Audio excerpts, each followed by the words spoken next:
be here today. Let me tell you a little bit about where I'm at, because I know people say that guy's from Indiana. What he does down there doesn't work up here. I get that. Champaign, Illinois, go straight across into Indiana. That's where we are. So, yes, some of the things we do there may not work here, but the same concepts work around the world. So we just have to know what we're looking at when you look at weather windows, opportunities. I know your growing season's a lot shorter than mine. So with all that said, I start with this slide now because this is very important. This is my immediate family, and you have to have everyone on board with what you're doing, and we do. And that makes this easy, or easier. If you always have that doubting Thomas or someone who's always putting you down, that's not good, because there's so much happening here that you have to be quick and nimble on your feet. So this picture was taken in 2020, and the best thing that happened were these two beauties here, my grandchildren, first grandchildren, so everything's good. Purdue grad, so don't hold that against me. Fifth generation farmer, been practicing now for about 38 years, wife Carol for 33 years, Jessica and Rachel. On the farm is my father Richard. Now, let's talk about Dad for a moment here. Dad was very pivotal in where I am today because Dad taught me how to think. It's different than teaching you how to farm. He taught me how to think, how to react, how to make change, how to react to change, and how to come up with Plan W when you thought you were going to be good with Plan B or C. So it's very important that you're able to think and think things through. Nephew Aaron is also on the farm. We've been no-tilling soybeans for 18 years, no-tilling corn for 13, cover crops for 13, and farming green for 11. I'll describe farming green in a little bit more detail. Okay, almost all of our neighbors grow two crops, corn and soybeans. We're up to 7 now, not in any particular order. Corn, soybeans, wheat, alfalfa, peas, milo, and cattle. And the +1 is regen. Now, regen is when you take an acre out of production and you give it the absolute full cover crop package that you can give it. So since we're in a northern state here that gets very cold, I gave you 3 outs in our crop system +1 to get cover crops established. I've heard every excuse there is. We live too far north, it's too cold, growing season's too short. I heard them all. But I gave you a cereal grain in there. Plant a cereal grain, do not double crop soybeans, plant a cover crop. Livestock. Livestock's not for everybody. But if you can figure out how to get some fence built, and maybe you go around to your neighbors and you ask your neighbors if you could graze their cattle. That's the best cattle to own, is your neighbor's cattle, because he'll take them back and let him feed them in the wintertime. So you just have to get creative, and then the regen is another way to get. Now, we've got to think, we've got to be careful here though. We're in 7 crops. That doesn't mean the farm is rotated evenly across 7 crops, plus the regen. For example, in 20, we had 500 acres of regen. In 21, we had 400. In 22, we're going to have about 300. It's those acres that you just couldn't quite get that cash crop off in time. You didn't get that cover crop established. This gives you that opportunity. Usually the first question at this point is, how can you take an acre out of production? How do you do that? Well, it can be difficult at looking at it on the surface, but when you go through and take the average now of what your farm is doing and you bring that regen year in, it's not a 0, because you're building soil health, you're building aggregate stability, you're building organic matter, you're doing all these things, and you're setting up the success for the next cash crop. That's what's important. 4,200 acres certified organic. The balance of the farm is in transition. No starter fertilizer in 8 years, no fungicide in 8 years, no seed treatments, no insecticide, no P or K in 8 years. That's kind of important in today's world of high input prices. I've got some slides coming this afternoon. I hope you can stick around. It's going to show you the power of what these cover crops can do for you if you let them go. No ag lime in 8 years. We're not using any ag lime, and there's many reasons why, but one of the main reasons is because we're taking the salt and the acids out of all this stuff that we used to apply. So our average pH is 6.8 and rising. We haven't had any lime in 8 years. No nitrogen applied in 3 years. So we're trying to raise our corn with the nitrogen that we're raising from legumes. And then I think there's another area we need to step into, and I think it's not biologicals in a bottle. It's stimulants in a bottle to stimulate and turn on the microbes that you currently have in your microbial biome. Because if you look at most of those bugs in the jug bottles, 99% of what's in there is dead. So we've got to be careful if we're going to use this stuff, how we use it. I've never used a biological on the farm before, but I think these stimulants are going to be the next step.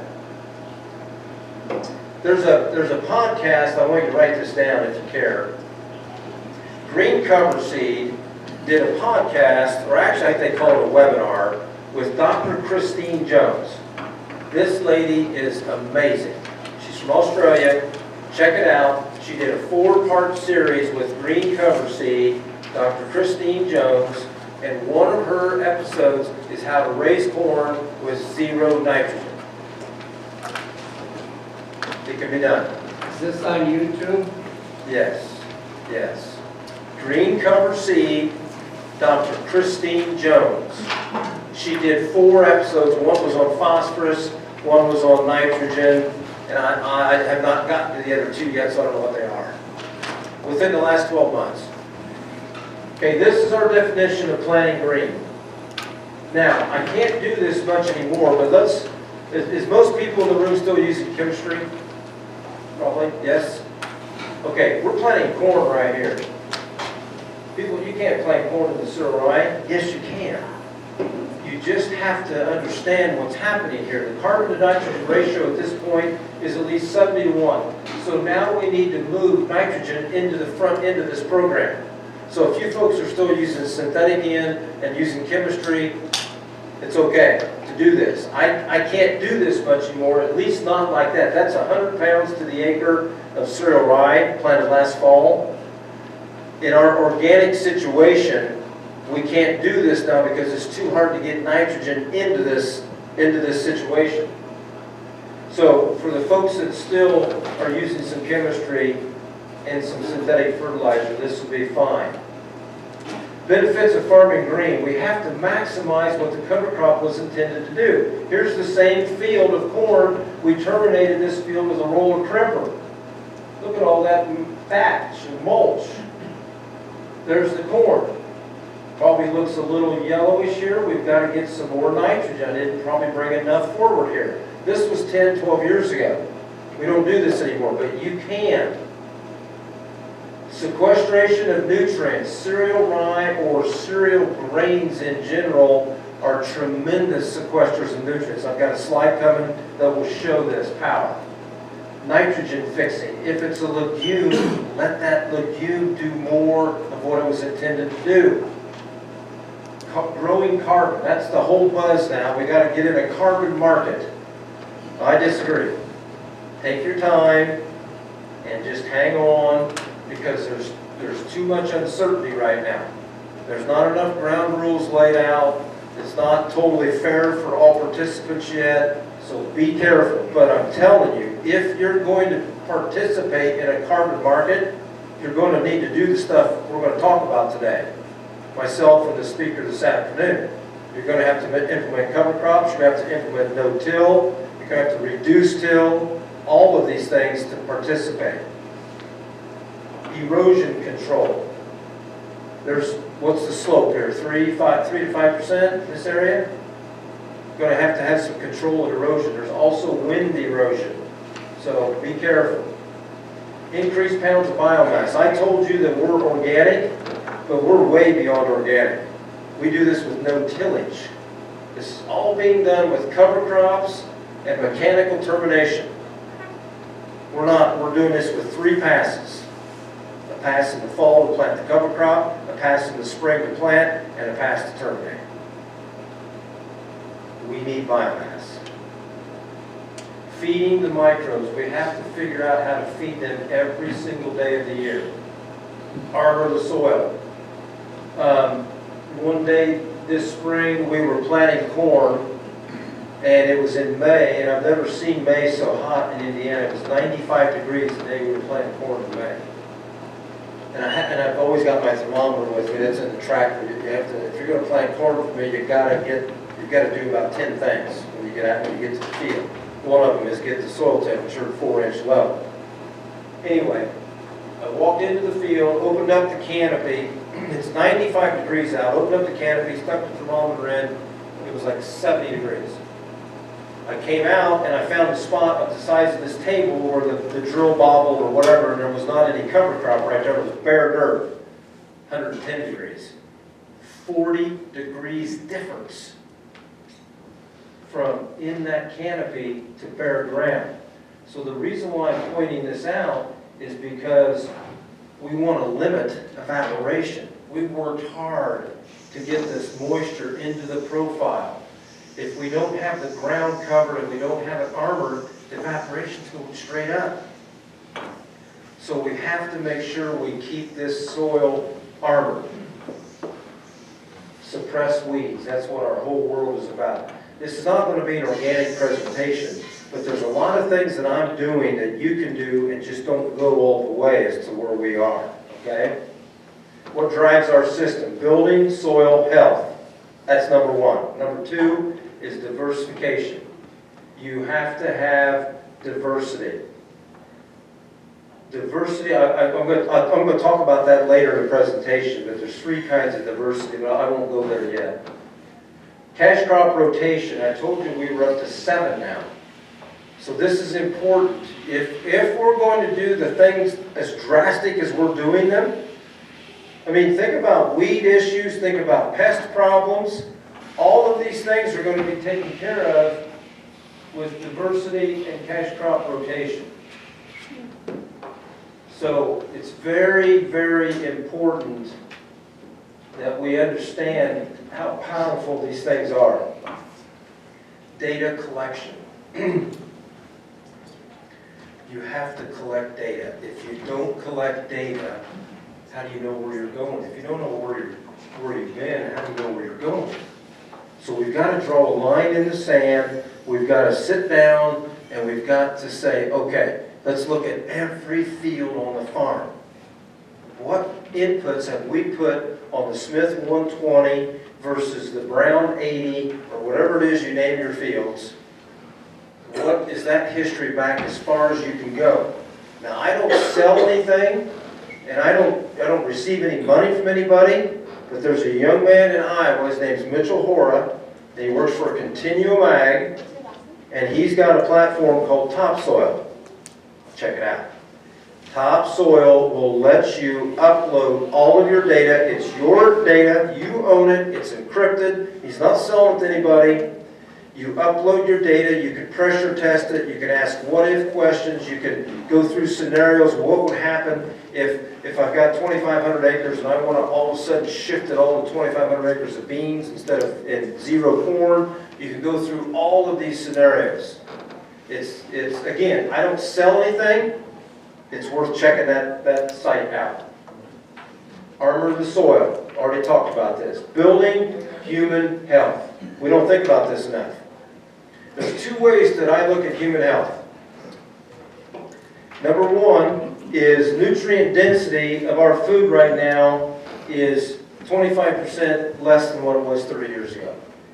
That's insane. We're supposed to live in the greatest country in the world, and we're going to allow our nutrient density to go down in our food. It's because our soils are tired and wore out and solely dependent on synthetic fertilizers. That's one way to look at human health. The second way to look at human health is, I thought about this about 6 months ago. I am the first generation, and anybody that would be about my age, I think we could easily say this. We're going to be the first generation that has been exposed to chemistry our whole lives. Yeah, my dad had chemistry, but my dad didn't get chemistry until he was in his late 40s, early 50s. I've had it ever since I was out there helping him coming home from school. Now, what's that mean for me in the long run? I don't know. I do know that I couldn't wait to get home and help Dad plant corn, and I remember reaching down and grabbing these yellow boxes that had a skull and crossbones on them, smelled horrid, and I wondered, what in the world is this stuff we're putting on this planter that smells this bad? Well, that was poison. I'm not doing that anymore. I'm not letting my next generation be saturated by that. I'm not letting my beautiful grandchildren be saturated by that. But now, folks, I'm extreme here. That's okay. I'm way over there somewhere. But there's a lot of room that we can meet here on this curve. Okay, Rick, I don't want to totally eliminate everything. Fine. Then let's get a plan to get you 50% reduction of synthetic inputs, 50% reduction of insecticide. Those are things that will help. Being a good steward, that term is self-explanatory. It's way more than soil health. If you've got a tile hole, fix it. If you've got a wash in the field, build a waterway. Be a good steward. Don't let your precious soil wash away down the roadside. ROI, return on investment. This is the main way that we look at if what we're doing is correct or not. Now, this is it. There is no more to come onto this slide.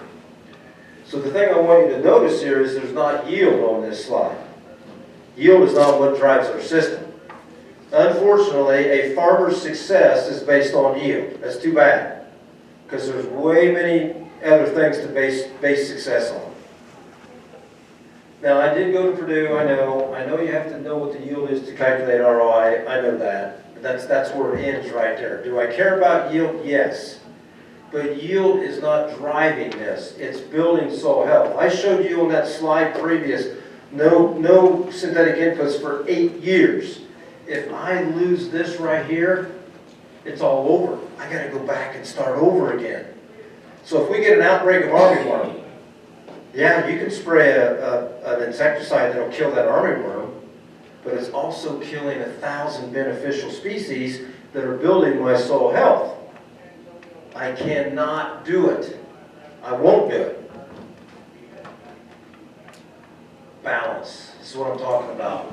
We're heading toward balance. Rick, how can you plant non-GMO corn without any insecticide? It's because when you take away all of those harmful attributes that are killing the beneficial species, whatever the species is that preys on corn rootworm is prevalent enough in our system to keep the rootworm at bay. They're keeping them in balance. Are they still feeding on roots? Probably, but not to the point to be detrimental to yield. That's what I call predator-prey. There's many kinds of balance. There's many kinds. The other one that I'd like to look at is fungal relationships to bacterial relationships. Now, we no longer soil health soil test the old traditional ways. We don't do it anymore. Everything we do is with a Haney soil health test. And within that Haney test, you get a plethora of information. And one of the things that's in there is what I just talked about, the predator-to-prey relationship. And there's another one that I like to look at, is the bacterial-to-fungal relationship. When we started down this journey many years ago, we were a bacterial-based farm, heavy bacteria. We are now have shifted, and we are now more fungal-based than bacterial-based, and that's exactly where I want to be. We need the arbuscular mycorrhizal fungi thriving. They are the communication backbone of this whole microbial network. There's not a transaction of nutrients or minerals that takes place unless it goes through that fungi. So now you understand why I'm so against tillage. Because what does tillage do to those fungal communities? It wipes them out. Then they regrow just in time to get wiped out again. So if all they're doing is regrowing and rebuilding their communities, they're doing nothing toward building soil health. Again, I'm very extreme here. That's okay. If you don't, that guy's nuts. That guy's crazy. But there's still things we can all do and stop deep tilling. Go to vertical till. Stop tilling beanstalk in the fall. These are things that can just get you closer to building soil health. Okay, everyone asked me about the row unit. How special is our row unit? It's nothing special at all. There is no row cleaner. There is no coulter. It's a double disc opener, right there. Prescription tillage technology, STP blade. It's serrated. Eliminates hairpinning. Hairpinning is when you go through a high residue field and your double disc opener goes through the field and it takes that residue into the seed slot and it stays down there. If you drop a kernel of seed in that where there's residue, no seed to soil contact, probably going to have a weed. No hairpinning. Creates a U slot instead of a V slot. And the other thing that I really like about it, and they're working on, they're getting close, where you're not going to need any of this back here. This blade, as it's rolling through the field on this back side, as it's coming up, it's crumbling the sidewall down.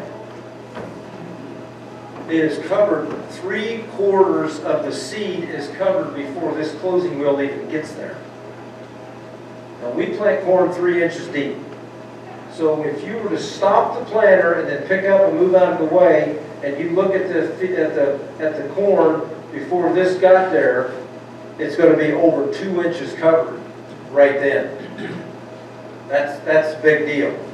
Because folks, this right here I think is a really tremendous closing wheel. But when you get to 48-inch tall cover crops, you better take it off. Because you're going to wrap every single one of them up and you're going to hate life. So it's very important that we,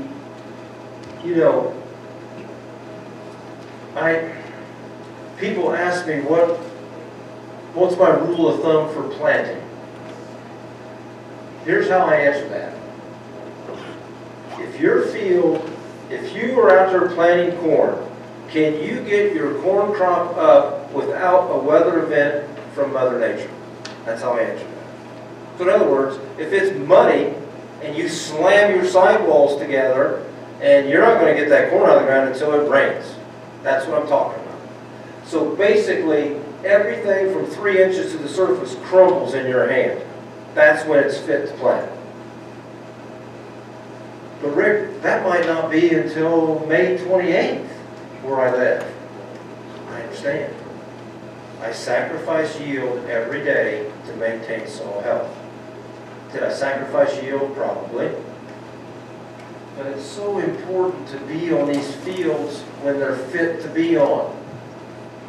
You read so much stuff in magazines, and one of the things that I get so tired of reading about in these magazines is these systems, they want to call these resilient systems. You'll be able to go out in your field 2 days sooner than your neighbor. Bull. Don't go out there until it's fit. I don't care if your neighbor's done. If your neighbor's done it, all the better. Then you don't have to worry about meeting them on the road when you're driving to your next field. Weapon of mass destruction number 1. I don't care what your flavor is. I don't care what your color is. I don't care. Get the cover crop planted. Weapon of mass destruction number 2. This is my baby. This is the 60-foot I&J roller primer. That is how we 90% terminate. Is that right there? So there's so many things now that have changed. Let's go back 10 years. If we still were using chemistry and fertility, and we were 100% no-till, 100% cover crop, and still using some chemistry and some fertility. That's a pretty easy way to farm. Plant your legumes, fix a bunch of in, burn them to the ground with Roundup. Instant gratification, instant. You can see the corn turn black. It's so dark green it turns black in 3 or 4 days. You're not going to see that with this mechanical termination. It's much slower, much longer release. That's good and it's bad. Here's the power of cereal rye. Now let me set this up. This was a field that would have been corn last fall. And then after the corn was harvested, we came in, and in this particular field, we planted 100 pounds of L-bond cereal rye. The rye grew, went dormant, went through the winter, came out next spring, came out of dormancy and took off. Okay? Now, when this particular crop was 12 inches tall, now I'm going to venture to say that anybody who plants cereal rye as a cover crop, this is about the height that it gets terminated because people are scared it's going to get out of control. Now, what you do, you go out and you measure out a 2 foot by 2 foot square. You clip everything off at the ground with a pair of shears or scissors, put it in a bag, and send it to the lab, and they will send you back this information. Now, folks, this is just the above ground material. At 12-inch rye, it's got 82 pounds of nitrogen in it already. And this is going to be a bean field this spring. I made a conversion. Here's what's potash cost now, 900 bucks a ton? 133 pounds of potash in a 12-inch tall plant, and I'm not taking into account anything below ground because I don't know how to do that, because the roots are everywhere. So I don't know how to do that. 4 days. In 4 days, it grew 6 inches. Now you get to understand why people say you can't plant corn in cereal rye. Yes, you can. Move the nitrogen forward. Here's the proof. 120 pounds of nitrogen in 18-inch rye and 213 pounds of potash. This is what you call regenerating. We are pulling nutrients from 5-6 feet down back to the surface, recycling them and back through the profile. When you were doing this to start, did you put a lot of fertilizer on, to start out, and then eventually? Yeah, that's a good question. Very good question. His question is, what was our fertility program like 20 years ago, right? Yes. I can remember when I was a kid, I don't know why, Dad put on 500 pounds of 923-30. That's a hell of a lot of fertilizer. So yes, are we living off that? Maybe. But I'm into year 8 now. Nothing's changed. What year 1, 2, 3 did you? You what now?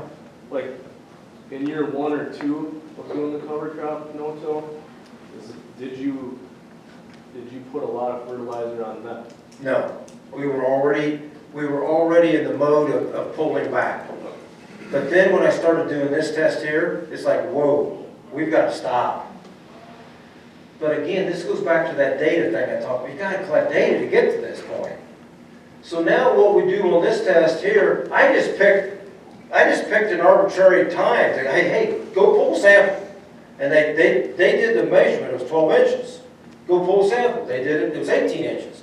Now what we do is every Monday. So I pull a sample, or I don't, but somebody at the farm pulls a sample every Monday from in April when it's coming out of dormancy all the way through to harvest, November. Because I want to see where is this peaking and where is the release where does it exhaust everything? Okay? This is powerful stuff. 28-inch rye. Now, let's just stop right here for a moment. This particular cocktail cost about 35 bucks. And look, I mean, folks, you've seen soil tests. There's stuff that would come way over here. Boron, manganese, magnesium, all this stuff. I don't even have that on here. So you start to look at the power of the rye, and then you start to realize again about this. Now, I want to talk a little bit more about this. I do not believe that there's an allopathic effect with corn and rye. I do not buy into that. What I buy into is that cereal rye is a tremendous sequester of nutrients, and it's a tremendous sequester of nitrogen, and now we've taken that nitrogen availability away from that young plant. Now, if you agree with me on that, let's go one step further. Let's look at broadleaf weeds. We don't have very many broadleaf weeds on our farm. We're headed into some fields year 9 now of no chemistry. Broadleaf weeds are not the problem. Because the power, not only is it taking the nutrients that that corn plant needs, it's taking the nutrients that that weed seed needs. Buckling at its knees and grow. I think you could take a chair out in the cereal rye field in the month of May. I think you could literally watch the rye grow. It grows that fast. So then it starts the shading effect. And we crush the broadleaf weeds. Now the problem we're having is foxtail. And if you think about how this is all working, when does foxtail usually stick its ugly head up? About the 1st of August. What's happening? Dead rye sample was taken 2 months after termination. Thank goodness I had my brain hooked on here, because everyone's going to say, well, that's great, Rick. You brought in all these nutrients. That's great. But what was available for that plant? You do the math. 281 minus 65. That's how much potash was available for that soybean plant. That rye was terminated on June the 1st, so this is August the 1st. Well, it's also releasing a lot of these nutrients to help get that foxtail to just explode, and that's what it can do sometimes. Oh my gosh, sometimes I get into everything's all rosy and good. It's not, folks. It's not candy canes and lollipops. We've got fields at home that I can take you that the beans made 20. But I can take you to an organic field where they made 70. So it's not always perfect. But when you start to look at the averages, and being in the organic world, I don't know if you folks know what the organic prices are, but right now for corn it's 11 bucks, and for beans the bid's $37. Well, 37 times 30 bushel beans, I can't do that math on the fly, but that's over $1,000 an acre. That's pretty good. I'm okay with that. Okay, I want you to remember this slide because I've tweaked this later on. I think it's after lunch. Okay, this is how we like to plant soybeans now. I went to college. I was taught by those folks there. I was taught by Dad. Corn is king. You've got to do whatever you can to plant corn. I don't care what it takes. Plant corn, plant corn, plant corn. Don't worry about beans. It's a secondary crop. It'll come later. Wrong. That's wrong. A lot of good research is now stating that the soybeans need more photosynthesis than what we're giving them. We need to maximize the amount of time those plants are out there getting that, harnessing that power source. Now, I don't want to plant corn before Mother's Day because we got to wait for these legume packages to be coming into their own. Remember my previous slide? Maximize what that cover crop was intended to do. So this is perfect. Now the reason why this works is because the time from boot stage to anthesis is about 45 days. And what we can't have is a soybean that is beyond growth V2 growth stage, or V3 growth stage.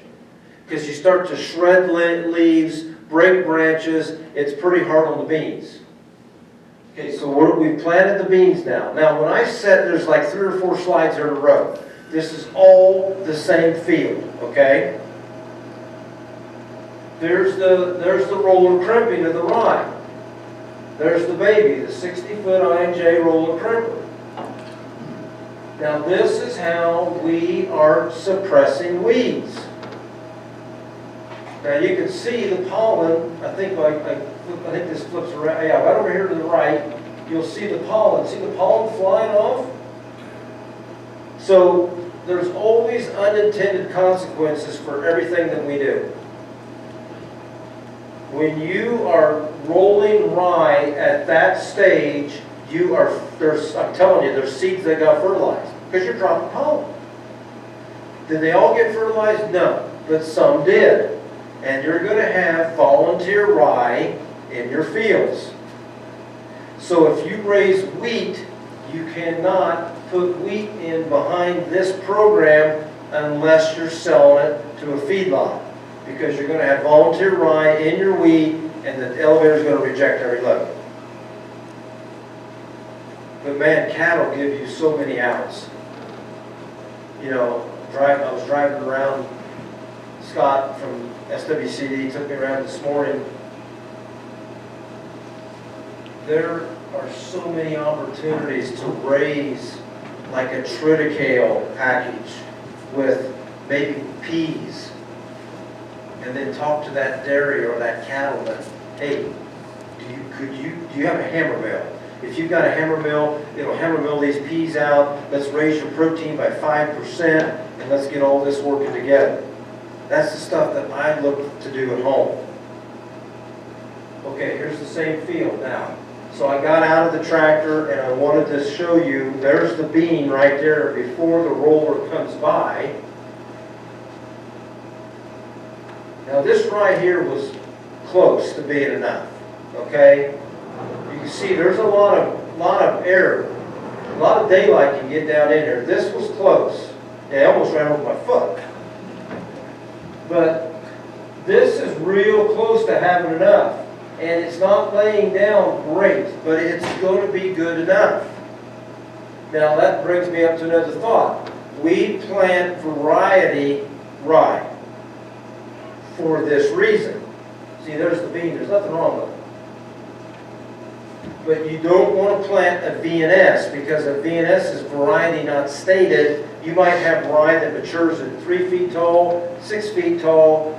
You know, this is on May the 30th and this is on June the 6th.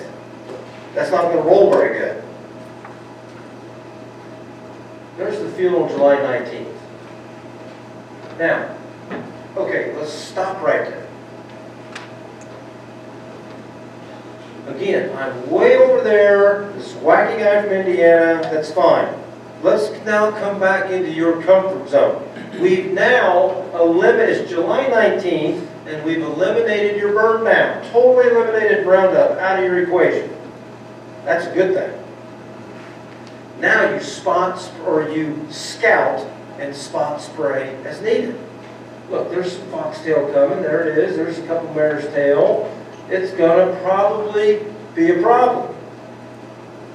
Don't know. But if you are not comfortable with having a few weeds, you then can go in and spray. The point is, I mean, what's Roundup now? What's this cost per acre going to be now? $11. I just took $11 out of your program. Eliminate the burn down. Plus, look at all the other nutrients that rye is bringing to the table. I put this video, this is really cool because you got to be flexible. Look at the date. This rye's already in anthesis. We had a wet spring. I said, you know what? We're going to roll the rye first, and we're going to plant right behind it. That's what we did. There comes the planter.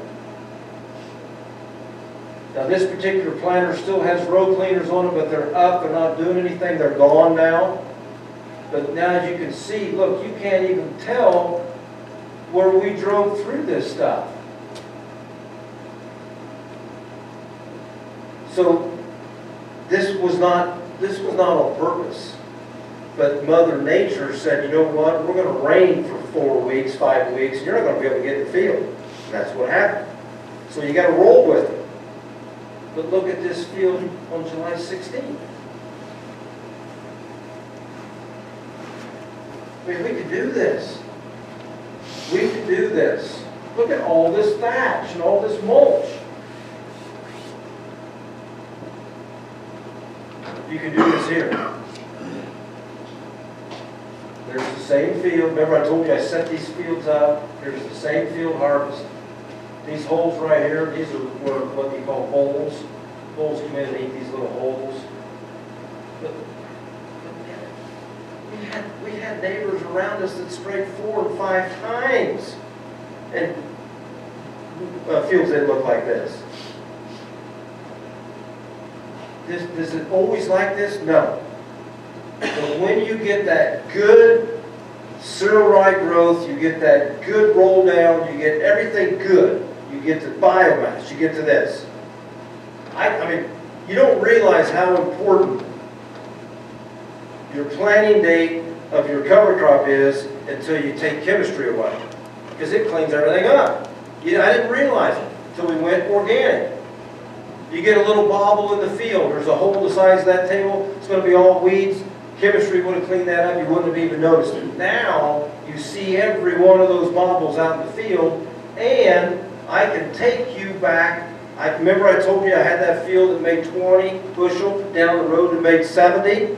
It's because the field that made 20, the cereal rye was planted in December, and the field that made 70, it was planted in September. Huge difference.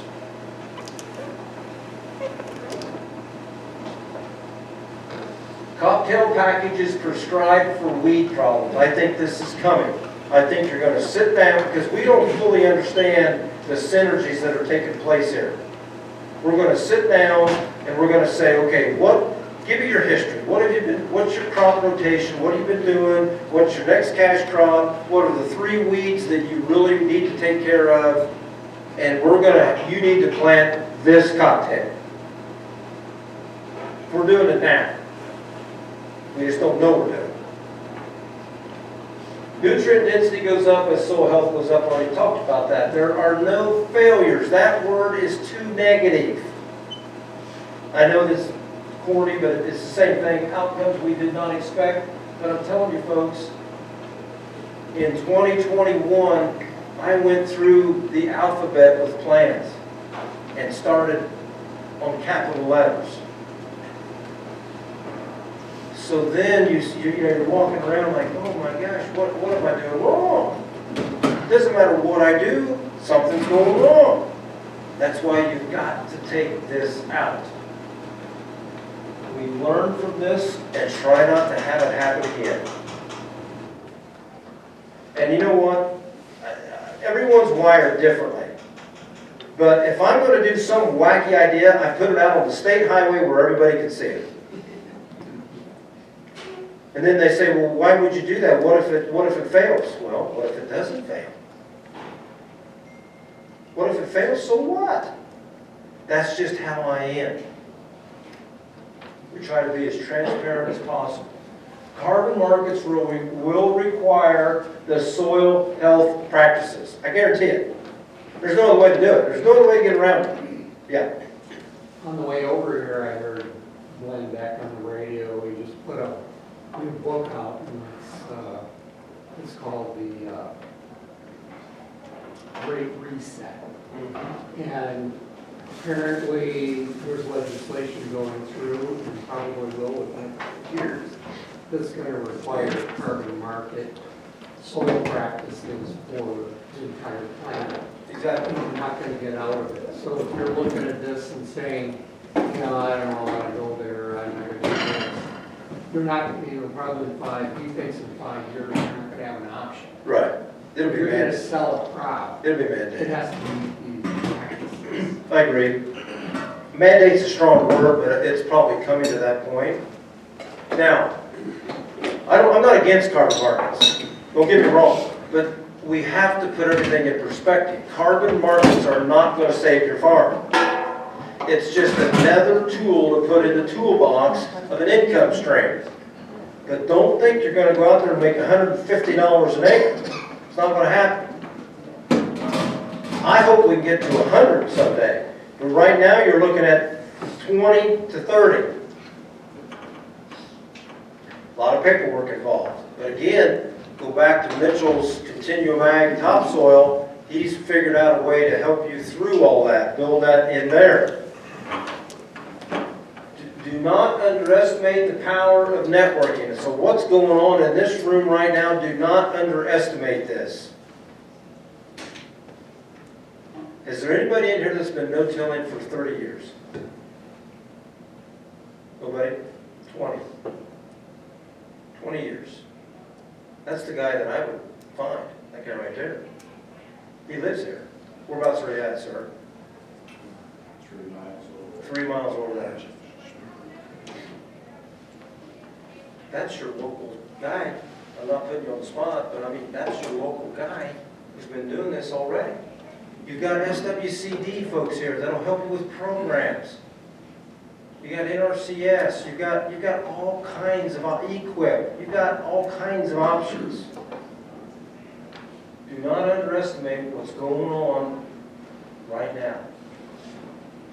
Unfortunately, a farmer's success is measured by yield. When we talk about that, I mean, there's so many different things.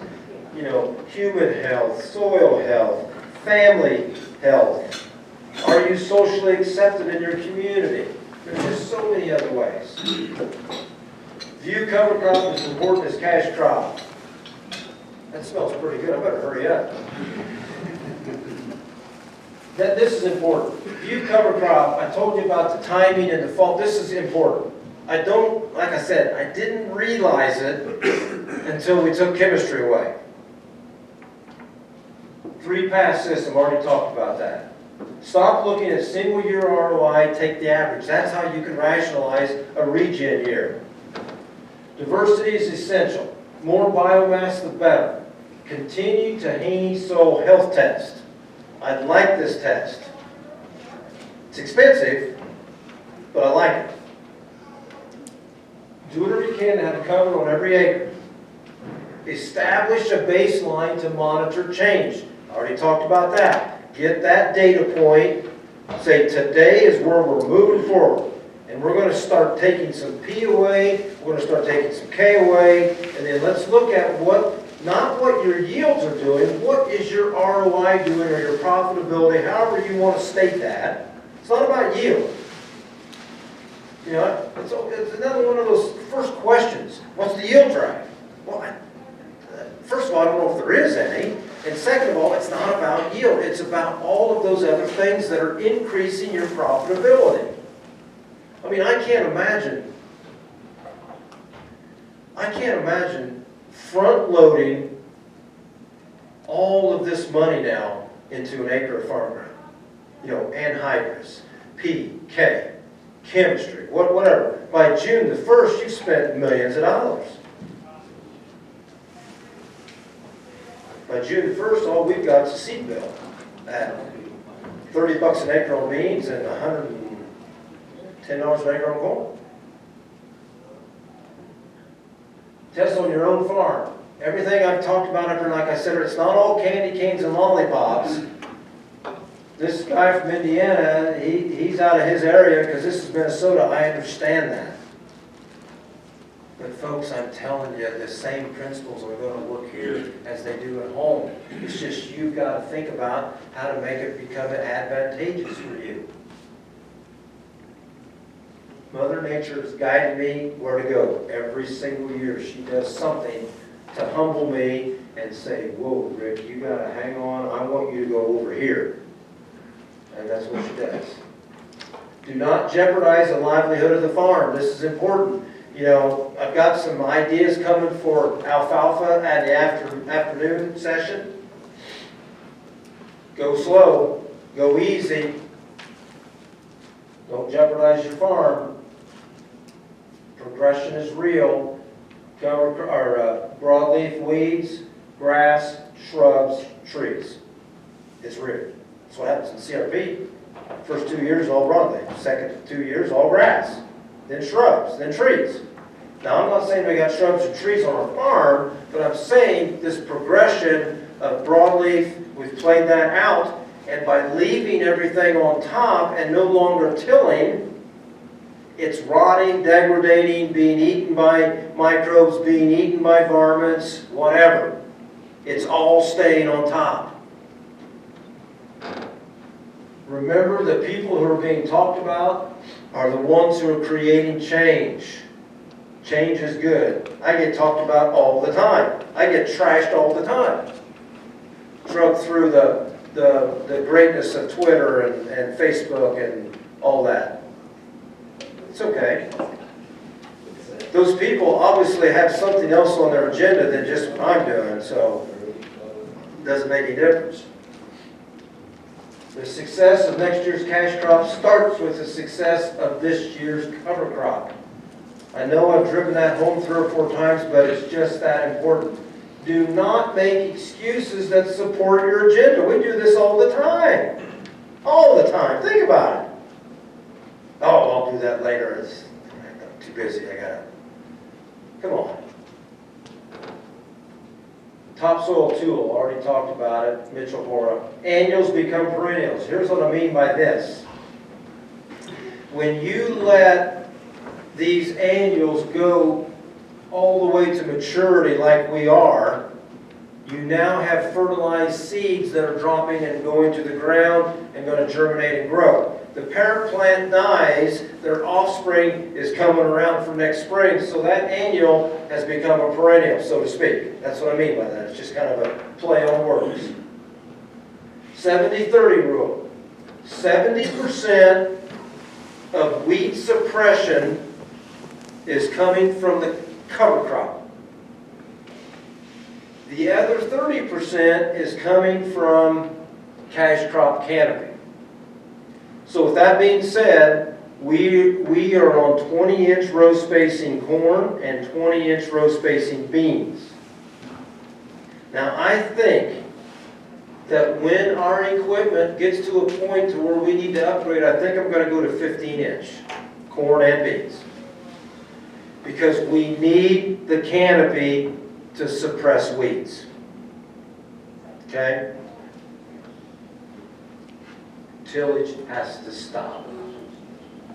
And for there, I'm going to end this part of the session, and we can get a plan for lunch. Thank you.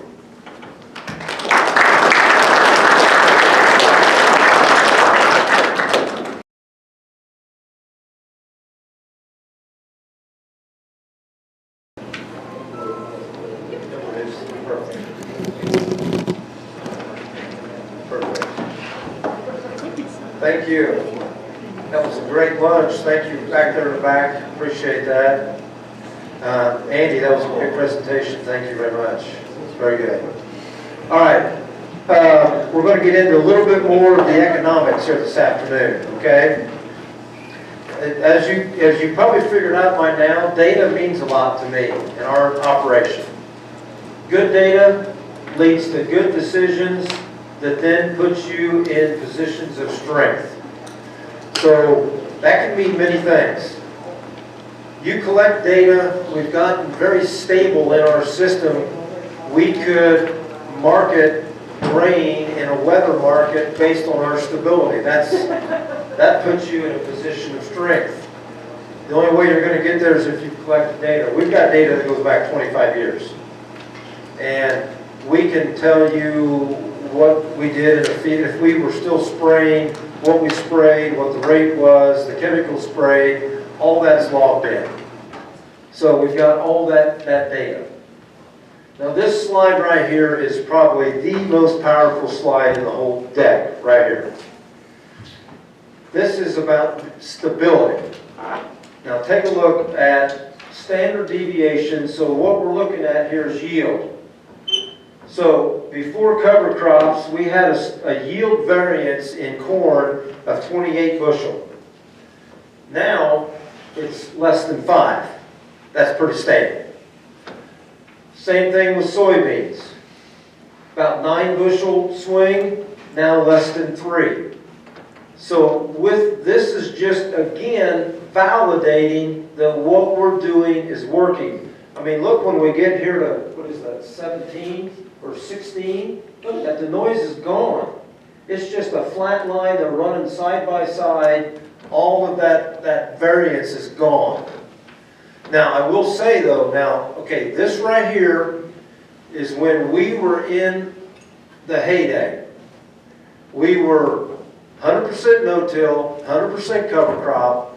We probably reduced synthetic fertilizers and chemistry by 65%. So we're still using 35% of those things. That's what this is a picture of. I'll be honest with you, that now that we've taken this leap into organic, we've dropped 20% in yield, and we are loud noise again. We got to get this better. But this system right here is where we were carving out the best returns on investment. I mean, some of our return on investment per field were at 100%. Most of them were 20 or greater. So this is what I'm talking about. You don't have to be over there with me doing this crazy notion of no-till organic. We can do a lot of good here by just reducing our inputs, all cover crop, all no-till. And my gosh, she gave the programs. That's unreal. The amount of money that they'll finance for you guys. And it's done state by state, Diane? Or I mean county by county? That's our county, yeah. See So that? that's a side of, they could even sign up for the federal equip. Yeah, you could do the federal equip, plus you can stack on top your county. No. Or just but- different acres? Yeah, Different acres. All right, input reductions. Well, I went back to 2011, and I came and looked at it from last year, and this is all the fuel that we've consumed now, about 16,000 gallons. So we've reduced our fuel by almost 50%, and we've reduced our horsepower by 60-some%. Now, the horsepower, I'm just doing simple math. If it was a 300 horsepower tractor and we no longer have it, then it went down by 300 horse. I didn't do anything real fancy here, but there's just, the thing here is you don't need a lot of horsepower to farm the way we're farming. Synthetic N, we used to put on 220 pounds, that's 0 now. No MAP, no potash, no lime, and no chemistry. So now what I did was on the next slide, I took what do these savings mean. So that fuel savings on today's price is about $58,000. The synthetic N's $433. Now I do not have a line item for machinery here, and that would be huge. The depreciation schedule on that savings of machinery would be huge, but it's not on here. MAP 207,000, potash 233, and these are averages because some years we might raise 4,000 acres of corn, and the next year we might only raise 1,500 acres of corn. So this was an average over time. And all said and done here, we are saving $1.349 million annually. To me, that's serious cash. And this is being done with the implementation of cover crops, reduced passes across the field, and the reduction of these synthetic inputs. So if I didn't want to get all crazy like we're doing and just do half of this stuff, it's still about $600 and some thousand of savings. And like I said earlier this morning, we're not loading all of this investment into the front end of the growing season. You know, you might go out and put every seed treatment there is to put on and do everything you possibly could do, and then Mother Nature decides not to rain for 6 weeks. You got all that investment going up in smoke. I don't want to live that way. I want to live where we can have more coming in on the backside. Epigenetics. I want you to read this a couple times. Heritable phenotype changes that do not involve alterations in the DNA sequence. This is where I think we're headed. Let me go into this a little bit. We are now going to grow our own soybeans, and we're going to grow our own corn, and we're going to grow our own cover crop. And through epigenetics, those species are going to inherently adapt to our system. Now hang on. You cannot break the law. So you can't go plant enlist. That guy from Indiana said we could plant enlist 3 beans out of our bin. No, I did not.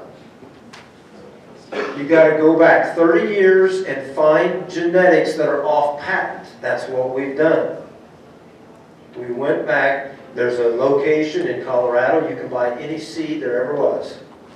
Any seed that's ever been invented is sitting in Colorado. You'll get about a handful of seed. So then you grow them out. Then you grow that out. Then you grow that out.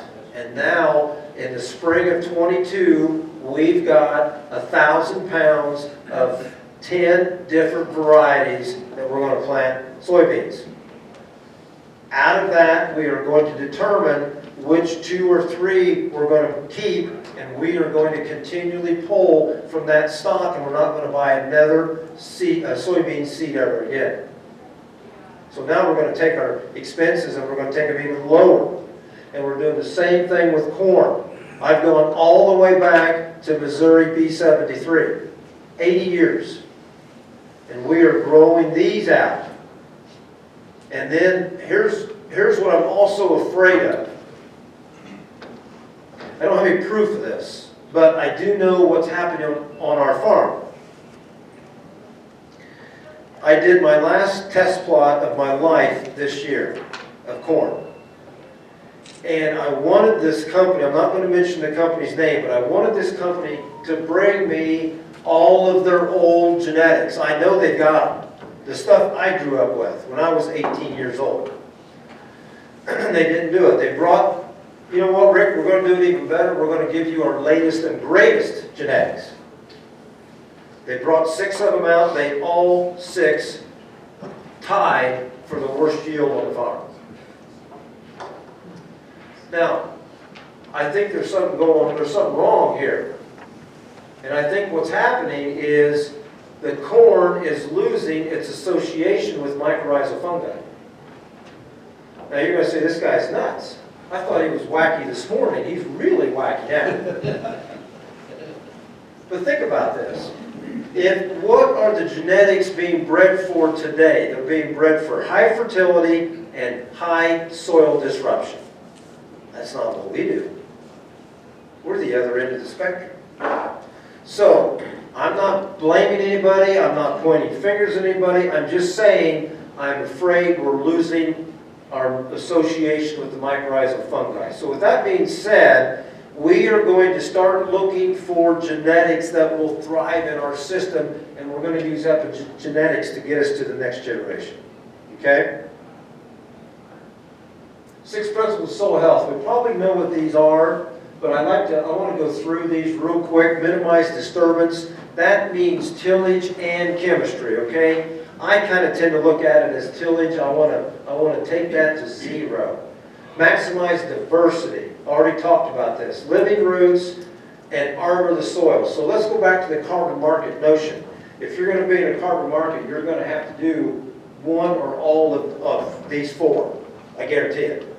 Now the other 2 that have been added are context, which works in what we're talking about.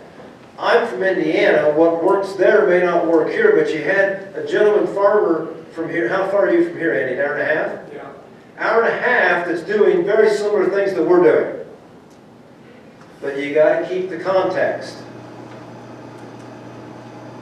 6th one is livestock, the integration of cattle, goats, sheep, pigs, whatever, cattle for the most part. It's not for everybody. But if you want to build soil health the quickest and most efficient way, get cattle on your farm.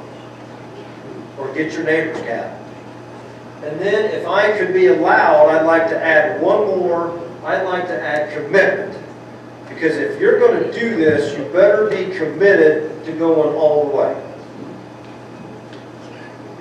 All right, now I want to talk about diversity. That is a cold-tolerant pea. Now look how deep, we planted these 3 inches deep. Look at that. This particular pea was planted on December the 1st. So now, I want you to remember that date. Because now I've taken away your excuse that you get too cold here. You can't plant legumes. Cold-tolerant peas. These are going to be tremendous. I want to talk about this a little bit. Multiple species cocktails. That's one way to look at diversity. Okay? You used to plant 2 species, now we're going to plant 12. That's diversity.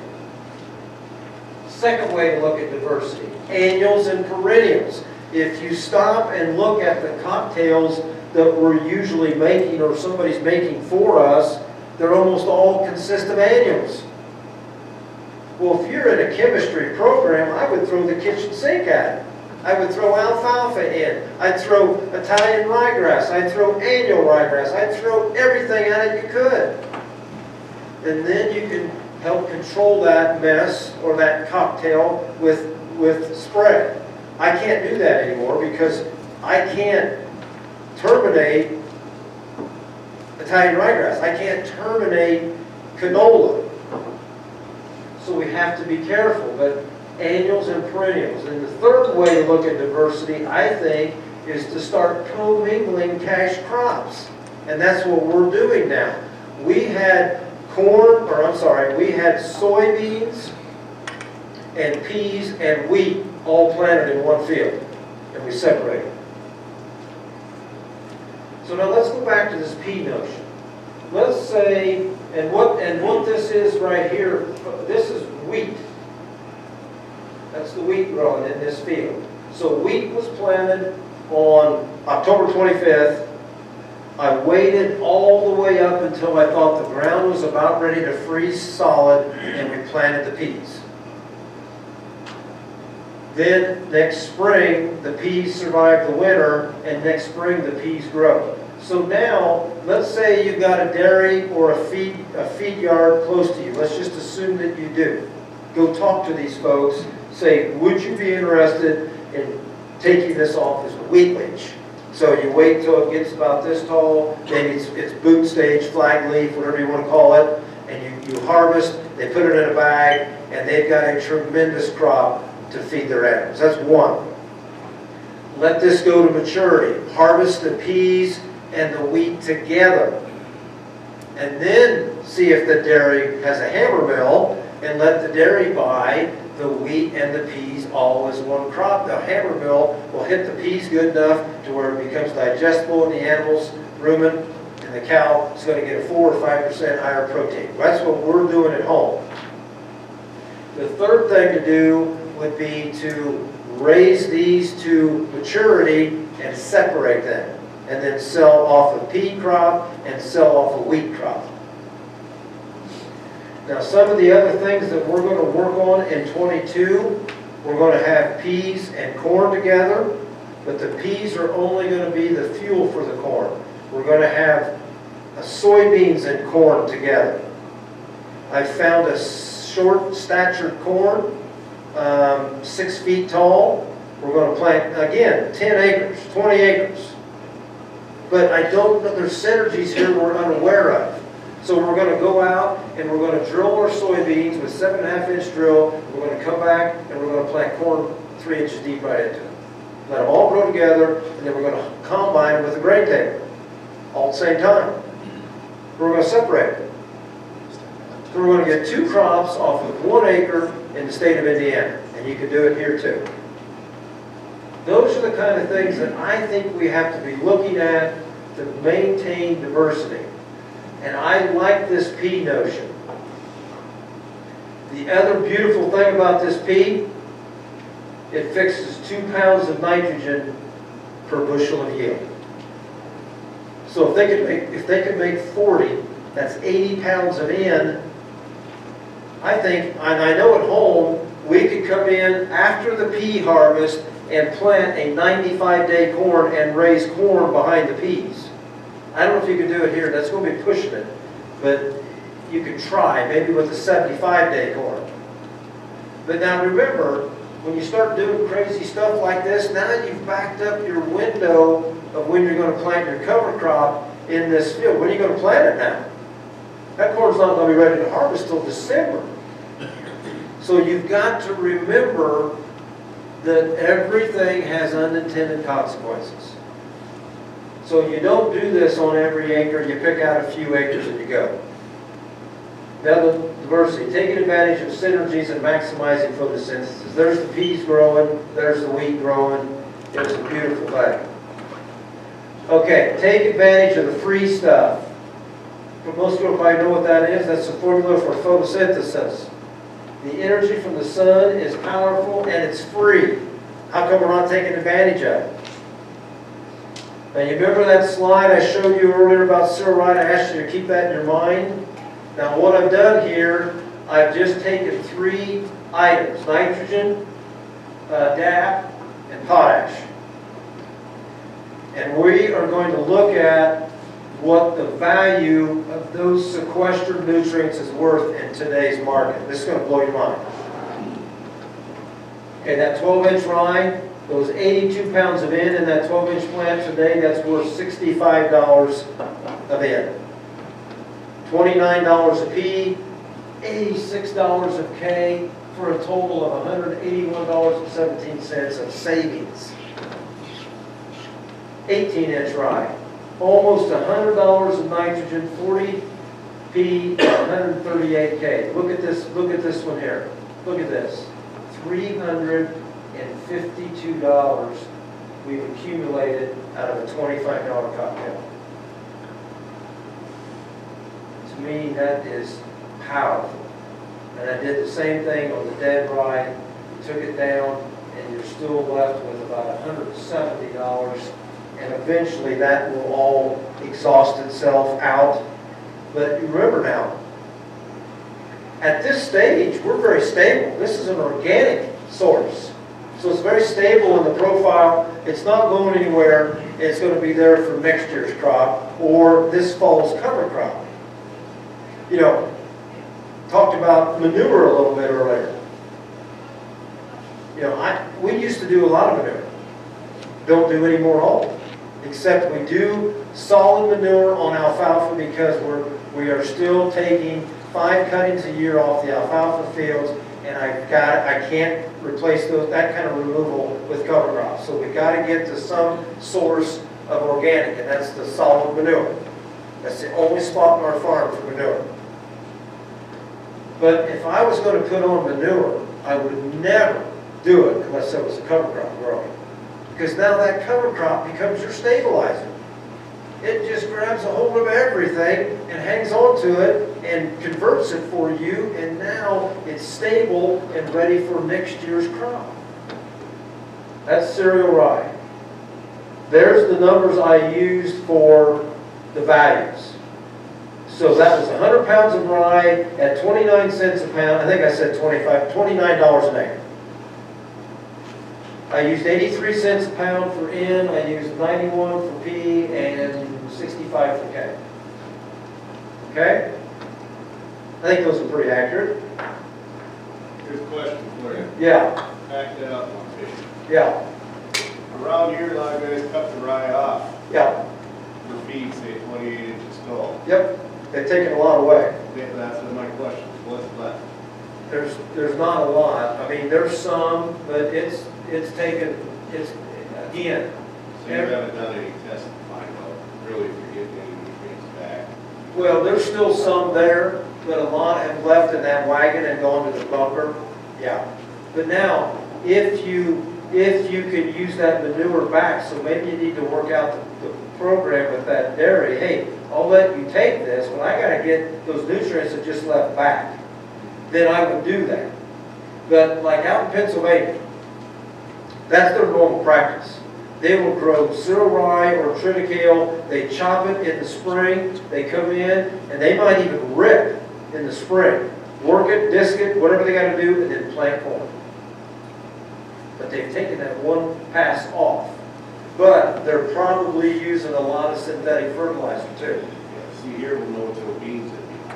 Yeah, but that would be okay. I'd be okay with that. But if you're going to try to raise a crop that requires nitrogen, that's probably not going to work unless you bring a lot of nitrogen to it. Yeah, great question. Okay, nitrogen. It's all around us and it is absolutely free. The air we breathe contains 78.1% nitrogen. Capture some of that in with legumes. So here's the legume slide that I had this morning. This is the one that's going to blow your mind. 62, 59, 115. We're at $236 on May the 20th. June the 4th, we're up to $380. Look what happens in 4 days. June the 8th. That's the value of just those three. There's sulfur, there's boron, there's magnesium, molybdenum, there's all kinds of other nutrients I don't have on this chart. Okay, Rick, I don't want to plant corn on June the 8th. I get it. I get it. Here's what I would suggest if I was here and you're still using chemistry. I would plant corn on May the 20th. And I would not spray to terminate until June the 8th. Now you've let that cocktail keep going. Yes, I know you're going to drive over some, you're going to knock some down. Yes, these numbers may not quite be this big, but you're still letting that cocktail keep helping you. Same thing I did the termination. Look at that. Out of the $785, it exhausted all but $94. Where are you getting these numbers for these? How are you getting these numbers for this nitrogen? Is this biomass, total biomass? Right, right. Does that include the roots or just the surface? No roots. I don't know how to do roots. I don't know how to get them because they're growing everywhere. I'm just doing above ground. So the 2 foot by 2 foot square, Yeah. that way you know what percent of an acre that is. So then when you get the number back from the lab, you equate those numbers to an acre basis. That's what we did. So July 24th, you're going to have how many pounds of biomass? Well, I think on that slide, we were all the way down to 3,000 pounds. It was almost gone. 3,000 pounds, and or June 8th, how much I think the slide was 13,000. pounds of biomass? Yeah. In what? Alfalfa, or what do you call it? Clover, hairy veg. We plant 5 to 6 pounds of fixation clover and 5 to 6 pounds of hairy veg. And you get 6.5 tons of biomass? Dry bag. Yeah. It's dry bag. We've made all the conversions. So in the sense of looking at it from a cattleman, it was probably 20,000 pounds of biomass. Yeah, what kind of percentage of protein and stuff? That's the only way you can come up with a nitrogen. I don't know. That's what the lab's for. The lab makes that calculation. I don't have those protein numbers with me. You don't believe what you're saying? No, I question how much you can come up with to put a dollar value on it. I think it's pretty high. Rick, you're saying you send the forage to the lab tells you this is NP and K, right? Yeah, but On that 50 other things. Yeah, right. Yep, they give us So the, it's like sending a soil sample, only you said, yeah. It'd be just like a cattleman or a dairyman sending a sample of his forage he's going to feed his cows. You get an RFD back, you get a protein back. All of those things are on that report. I just don't have those with me. Then we made the calculation They told us how much nitrogen was in that plant on May the 20th. They told us how much was on June the 4th and June the 8th. I just did the math of what nitrogen's worth today, 83 cents a pound. So this is going with the assumption that all that biology is gonna convert that all back at 100% rate. I didn't say that. It's there. That's why I'm saying, how are you coming up with these figures if you don't have a conversion rate back? There is a conversion. You're asking two separate things here. The biology's gonna eat it all. Huh? The biology's gonna eat all that don't volatilize. Right. But now you asked a different question. You said, is all this available? And I said, no, it's not. Well, the what percentage? That's how you can only put a dollar value on it. I've been doing this for 15 years, these tests. I'm gonna take half of this at the time of planting. And I'm gonna take the other half by the end of the growing season. So yes, I'm gonna take account for everything that's on this screen, but half of it's up front. Just so I understand how you're converting this out. I agree with it, mostly what you're saying, but I think the figure's pretty high. I've been farming organically for 25 years, and Right. so I've been listening to this same stuff for 25 or 30 years, and it's never come out this high. I've never seen figures this high. I don't want to throw But damper. when have you ever seen figures like this? I don't care what the figures you put down there. The ratios I've never heard anybody converting over at 50% even. Because the biology eats most of it. And Well, it's not available, most of it ain't available for at least 60 to 90 days. No, at least half of it's gonna be available. You can ask a lot of people. Half of it's available within 60 or 90 days. I agree. Well, that's fine. This is what we're doing on our farm. Okay. This is the stuff we're going by. I don't use any nitrogen. It's right here. I agree. I agree with that. Yeah. That it's 90, that But you said it doesn't matter what these numbers down here are. it doesn't make no difference. The How do you think I ratio's got to gonna be the these same. numbers? How do you think I got to these numbers? The ratio's gonna be the same, that's all I'm saying. If it's 30 pounds for a K, 30 cents a pound for K, or 10 cents, or what difference it make? It's, the dollar ratio's gonna come out the same. That's all I'm saying. I totally agree with you that the biology, this is the way to go. Biology is gonna make all this stuff, but it's, Can we sustain this? I don't know. I don't know. it's gonna get better. We've been doing this with the elimination of inputs, some fields 9 years. Everything's still holding pretty steady. Now, let's go back to a notion though.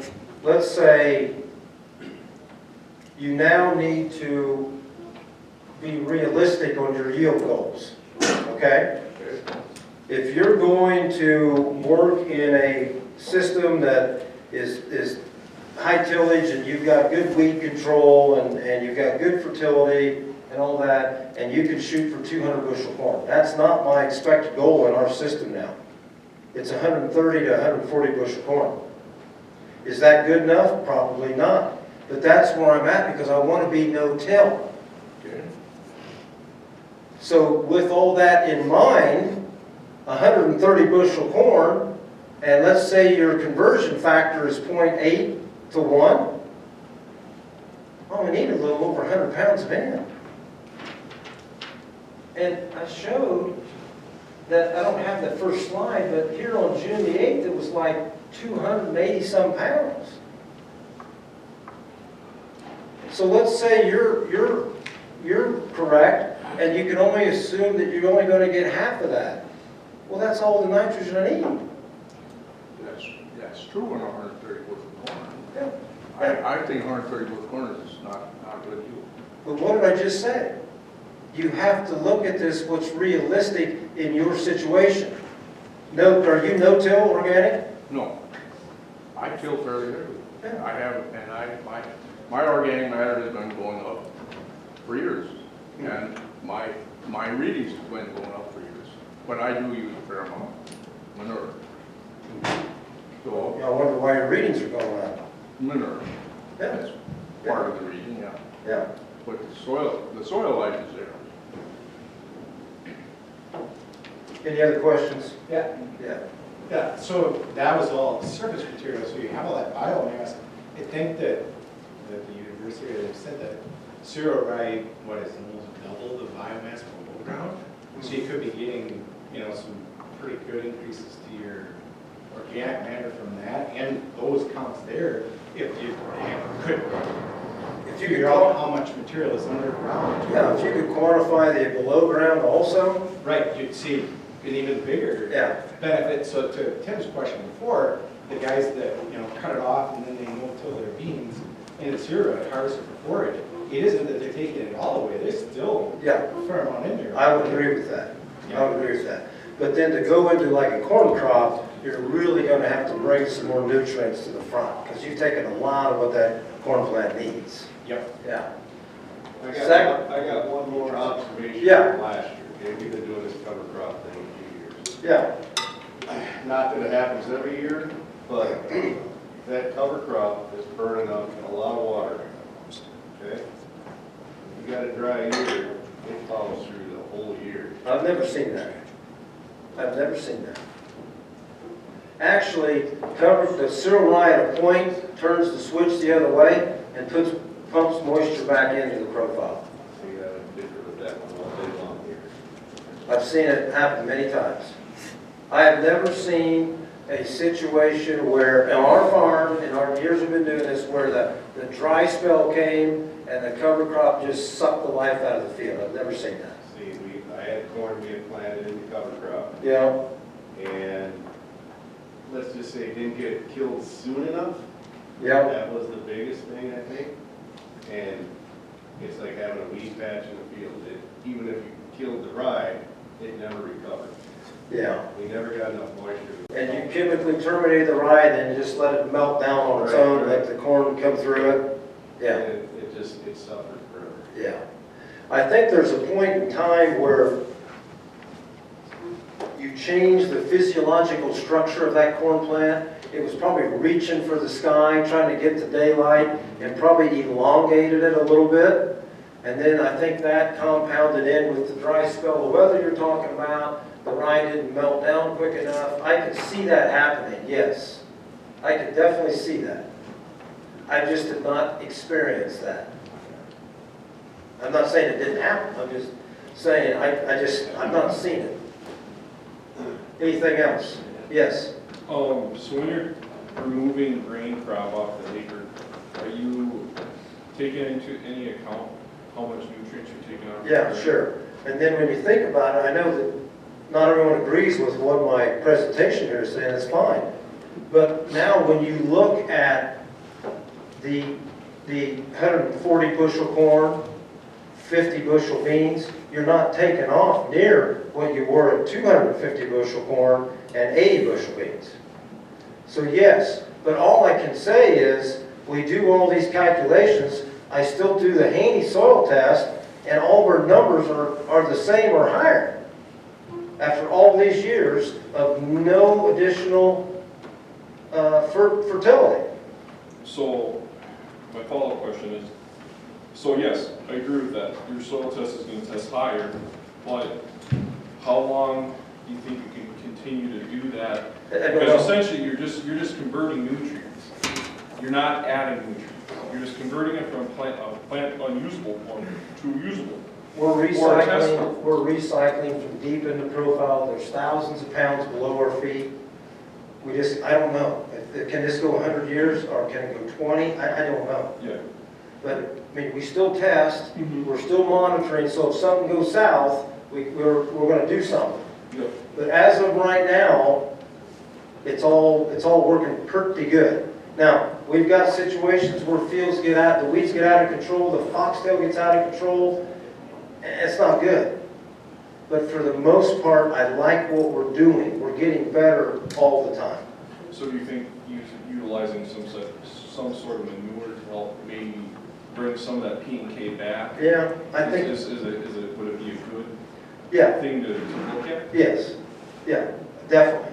But again, I think we've got to do this stuff in moderation. I think we used to we used to, the dairies at home put on 20,000 gallons of liquid at a time. That's too much. That shocks the system. It's probably killing microbes. It's too much. But I think if you could figure out how to split apply and maybe go 7,000 gallons twice, or chicken litter, instead of putting on 2 to 3 ton, put on just a ton. But yes, I think there's going to be probably a point where we're probably going to have to reintroduce something back into the system. What's your time frame on that? When do you think that's gonna happen for you? Maybe 15 years, so another 6 years. But I think you've got to stay on top of it, because once you get, and it goes, it's going to be like a freight train going off of a cliff. So, yeah, a lot of good stuff. Answer that a little bit. We had a huge history of livestock when we were on the farm for a while, and since all the livestock left quite a while ago, very early 2000s, late 90s, the dry spreader hasn't hit the farm because levels were really high, P&K. So it's all just been synthetic nitrogen since then, and those levels have dipped now some, and that's where we're probably going to start bringing some manure back in, but you can ride it for a long time. Yeah. Well, I imagine there's some counties that the phosphorus levels here are extremely high, right? Geographically, we test higher than most areas. Yeah. Potash is one that we, or potassium is where we test lower. Really? Yeah. I don't know how that looks compared to, say, your soils back at home, but, Well, we don't have near the livestock. yeah. Not as concentrated. But we're typically, P is going to be 100 and K is going to be 300. Whose So- test is that? Rock River, Midwest, A&L. But you don't use those tests. No, I don't use those anymore. I use a handy test now. Yeah. Strictly. Sacrifice yield to maintain soil health. I do it every day. Grow nitrogen with what we need with legumes or cocktails that include each of the 4 categories. That goes back to the podcast I mentioned earlier about Dr. Christine Jones. She talks about how to do this. There are enough microbes in the soil to fix all of your nitrogen needs. We just got to get them turned on. Plant green and living cover crops. It's okay to have 23 plants. I told you, I think I got, it was over into the 30s when I got done with 21. Plant 21's over. Park your planter no matter the date. If your fields aren't fit, don't be in them. Do not plant corn in April again. I hope I never do. Again, that's what I want to do. It doesn't fit everybody. You're not going to probably max out you're not going to win your yield competition if you don't do that. But I'm not in it for the yield competition. I'm in it for human health and soil health. And to me, to have human health and soil health, you've got to stop everything. Plant multiple cash crops in the same field. I've already talked about that. Totally eliminate all inputs. No CFAP government subsidy payments. I took 0 government payments. I've eliminated crop insurance 4 years ago. I'm in no longer any government programs, ARC or PLC. Don't need to be. I like the system we've got. It's stable. It's good. Regen acres, no cash crop. To be truly regenerative, you have to take everything away. And that's part of our problem today. Everyone wants to talk about regenerative. There is no definition for regenerative that everyone agrees on. We could ask everyone in this room to write down your definition of regenerative, and every answer is going to be different. So we've got to get to, this is a farmer-led movement, and we need to get a definition here so that we're all headed toward the same goal. This is what we need our cover crop to look like on September the 18th. How do you do that? Well, I mentioned cereal grains. You come behind a cereal grain and you set this up. You come behind livestock, you set this up. You do a regen, set this up. It's something that gets you to where now you've increased your chances of success for next year's cash crop. This is volunteer rye. This was not planted. That's how much volunteer rye we've got. Now, there was a little bit talked about grazing cattle. This field here, we had cattle grazing on this the year before, and this clover that's here is frosty berseem clover. Now, I did this on purpose. None of that clover's bloomed yet. I had to see if we could terminate this clover when it hasn't bloomed yet. Because I don't know if I don't have a lot of people I can talk to. But the frosty berseem is non-bloating. So it's a great clover to put into a forage mix to graze animals because they won't bloat on it. And then you've got that clover there for next year's corn crop. Now this is the same field when I got out of the cab, and I wanted you to look at, it might look like a jungle up on top, but look at where the seed is laid. It's absolutely beautiful. I just went down with my finger until I found the seed and I stopped digging. So you can see all that and that's volunteer rye. So this gets a little difficult in our system because now that rye, even at that, that's probably the equivalent of, I don't know, 30, 40 pounds of rye. Well, it's sucking up some nitrogen. Bless you. So now you've got to get to the point to where how do we combat this? So the thing I don't have here, I don't know where the video is. I don't have the video of rolling this field, and now the rye's gone now because we rolled. Well, the roller did not. There's the corn plant. See the corn? The rye did not, or I'm sorry, the roller did not affect that clover or vetch, but now it's in bloom.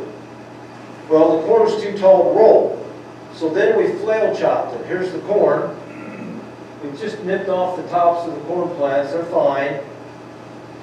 Now, my first thought when I did this was, oh my gosh, we're going to release a bunch of CO2 and a bunch of nitrogen here. I've talked to 3 or 4 people, and they say, no, what you've done is you've sized this now to where it's going to release into that profile even quicker and now become more available for that corn plant. So this particular field here, the biomass was so much that it actually affected the stand of the cornfield. We dropped 40,000 plants and we only harvested 28,000. So that really affected the yield. But you get to a point to where you want all this biomass for suppression, but yet you don't want too much biomass that suffocates your corn crop. So it becomes a very tricky line to walk. Now this is how I probably would prefer to do corn. This is no-till planting corn in the standing alfalfa. I saw a lot of alfalfa on the drive-in here. So I love those drone videos. My son-in-law does those and they're awesome. But what we're trying to do here is figure out how to do this with no tillage. Now folks, this is almost impossible. This is almost suicide. I'm asking you to plant a warm season grass of corn into an established perennial alfalfa. Do not go home and do this on 500 acres. Try this on 10. Okay, same thing. Oh, I'm sorry. This is another drone. I couldn't decide which video I like, so I put them both on. So the alfalfa is about 30 inches tall. It's probably at 50% bloom. And we're going to go in and plant corn. Look how beautiful that is. You can see the closing or the gauge wheels have knocked down the alfalfa. Okay, same field, now we come in with the baby, and we roll this down with the roller. Look at it's already wilting over here, just on the pass before. Now, we know this isn't going to terminate alfalfa. I'm not sure you can terminate alfalfa 100%. But what we're trying to do here, and this should say V2, we're going to roll this at V2, so the corn's about, I don't know, 1.5 to 2 inches tall. And we're going to try and give the corn an even playing field to get to the sunlight. Now, I think what might help here in the future is some boron. I think if we sprayed some boron on the alfalfa, we could turn it brown for about 10 days. And this would help the corn take off even quicker. Something we're going to play with this year. We're going to try. So again, we know this isn't terminating the alfalfa. It's just laying it down, giving the corn a chance, and then you get this.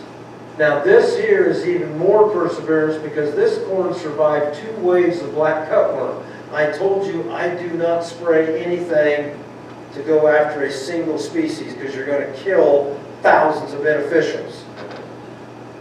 This corn went through 2 waves of black cutworm and still got to here.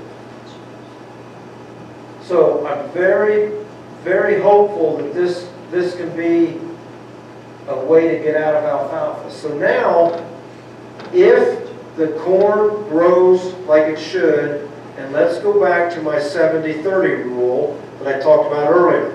70% of the weed suppression is from the cover crop, which in this case is alfalfa, and 30% is coming from the cash crop canopy. So now when this 20-inch corn gets to canopy, it's going to crush that alfalfa. We've done it 3 years out of 4 where there's no alfalfa left at harvest. It's gone. The corn is canopied, again, 20-inch rows, and if you walked into these fields in the middle of August, it would look like the alfalfa was attacked by weevils. Yellow, leaves are falling off, it's just getting crushed. And now it's releasing all those nutrients for right when you need it. Seed fill. Again, be careful.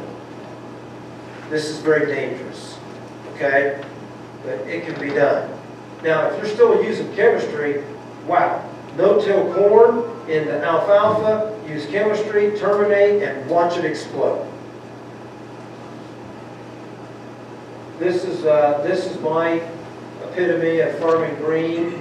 The biggest problem here is staying awake because there's no one else out here with you, and you're in that tractor by yourself, and you just got to try to stay awake. Sacrifice yield to maintain soil health. Do it all the time. I think I've already done. Oh, this is a repeat of the slides, isn't it? Yes. Well, all right. Let's move. Let's go through. Sorry. If you're not uncomfortable with what you're doing, then you are not trying hard enough to change. That's what I believe in this. I don't care what you're doing. I don't care if you're an accountant. I don't care if you're a lawyer. Whatever. You know, I challenge everyone here to get a little uncomfortable. I think you like how it feels. I want to spend just a couple moments here on human health again. You don't realize how important health is until you don't have it. I had a health problem about a year ago. I was an absolute hypocrite. All I cared about was what is it going to take to build soil health in the fields, and I did not look at my own personal health. My diet, the food that I ate, the pop, the lemonade, all of that, turned me into a type 2 diabetic. If you are not uncomfortable with what you are doing, and you are not trying hard enough to change. I've changed my life. I've changed my diet. I exercise. I am now no longer on insulin, and I'm no longer on any medication. Folks, 140 bushel corn is plenty good for me. I've got health. I've got soil health. You know what? In 5 years, we'll have 185 bushel corn. I'm proud to be a farmer, but I'm way more proud of the way I farm. I call it regenerative organic stewardship with no tillage. Thank you.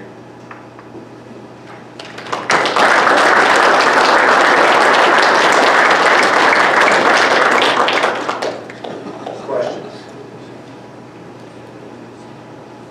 That trimmer you got, what does that make up? And where do you get That is an I&J roller crimper out of Pennsylvania, and the bar is a Harms bar from the great state of Minnesota. That, when we bought that roller crimper, it was $48,000 for 60 feet. I think today, they're just a hair over $1,000 a foot. So a 30-footer is like $32,000, a 60-footer is like $64,000. So it's right around that $1,000 a foot. what wears out? I haven't replaced anything yet. You got a sharpener? No, those are it's a chevron, and that blade, that standoff is probably almost a 1/2 inch wide, and so that's what's rolling through the field. I think it would take years to wear that out. We haven't replaced any bearings. We haven't done anything, just your normal maintenance, but we haven't done anything. And then make sure if you get one that you can put water in it and add a little more weight. So then when you get to that 12, 13,000 pounds of biomass, you can really start to lay it down. Are those built in like 10-foot sections? 12? Those are, yeah, those were 5/12s, I think, but I tried to get 7 so that for rolling around, the thing would kind of, you know, and all they could do at that point in time were 5 sections. But who knows, that was 8 years ago. They may have updated to more, and there's another company, it's in the Midwest somewhere, I can't think what the name of that company is, they're doing them too. I can't think what it's called. Well, this has been an absolute blast. Yes, You're talking about your fungi to bacterial? bacteria ratio. Yep. When you're testing that, what kind of ratio are you getting? Well, when we first started doing the Haney test, it was almost 90% bacterial, 10% fungal. Now, we're about 65% fungal and 35% bacterial.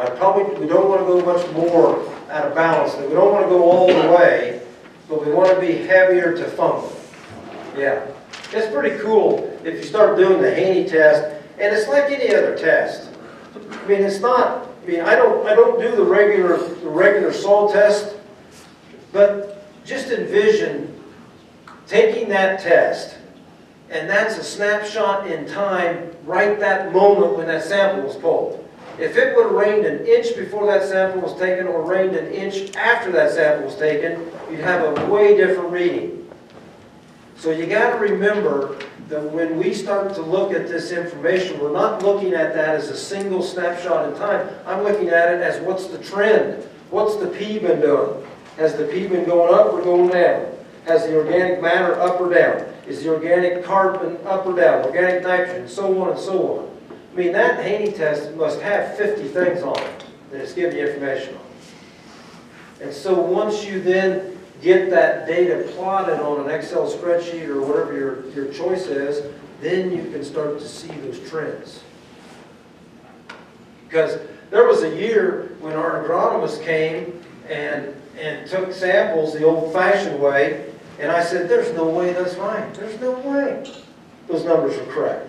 Go take them again. So 3 weeks after he did that one, took it again, totally different numbers. because of weather events. So you really have to be careful with tests like that, any of those, a Haney test, anything, because it's all about that moment in time. Great questions. So how does this Haney test do different this? I mean, It's what a are soil health test. They are doing, like if you send a sample to a lab that does a normal test, they're basically doing all they can to kill that soil. They're using caustic acids, they're burning it, all of these things. Rick's test is designed to look at the life of the soil. So there's a PLFA, there's a CO2 burst,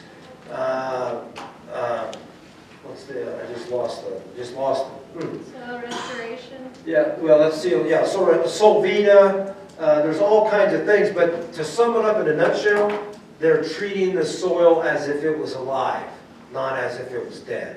So they're using natural acids out of the soil. Something, yes. I don't know, I've not been to the lab, I just know it's exactly different than what the traditional testing does. So how does their test compare to like a base saturation test? It's probably more similar to that than it would be to a standard test that we would just take from NP and K. It would probably be more along those lines. And then within that test, they also give you a soil health score. So that you might, I think 25 is the top, I think. So you can see what your soil health score is based on their criteria. Yeah, they're expensive. If you do everything there is to do, it's probably $150 a sample. So here's what we do. If you care, here's what we do. Look at your farm and compartmentalize it. So we've got 500 acres that's over here, and we've got 1,200 acres that's over here. So I'm going to come over here to this 500 acre area, and I might pick one field that's going to be the representative sample of that 500, and out of this 1,200 we might pick 3 fields. So then we're only sampling like 10 samples a year instead of hundreds. Now, is that totally accurate? I don't know.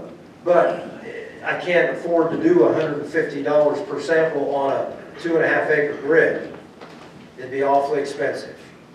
So what does Haney do if your pH is out of line? They'll give you recommendations. What kind of recommendation? That's what I'm asking. Well, it might be a gypsum application, it might be a lime application, it might be whatever resources are available. But again, your agronomist is going to do that Haney test, then get your agronomist to read the information and then give you, Haney's not going to give you the recommendations. He might go in there and say, he'll say at the last page, he'll say, okay, if you're going to raise a corn crop, then you need to plant a cocktail that's 60% legumes and 40% grasses. That's about all the recommendation he'll do. It's up to your agronomist to be able to read this information just like you would on any normal soil test and say, okay, we need to put on 150 pounds of P and we need to put on 180 pounds of K. It'll be the same type of recommendation. And then you being organic, your agronomist will obviously have to know what you can and can't apply to your farm to be OMBRE approved. I'll be real honest with you. If I wouldn't go to any growers, I know about it. Yeah, well, I get it. I talked to Neil Anderson. I think that was right. Guys like that, that's who I understand. If you want, I can get you in touch with a couple people that are soil health minded, and they would. I think there's some in. I'm pretty sure there's a couple in Minnesota that they might make a visit. We'll have to see. But you're right. The traditional agronomist isn't on board. No, the traditional agronomist is not on board with anything we've talked You don't about even know today. what we're talking about. No, nothing. Again, the gentleman back there kept me honest. I appreciate that. Thank you. What he's doing is working for him. What we're doing is working for us.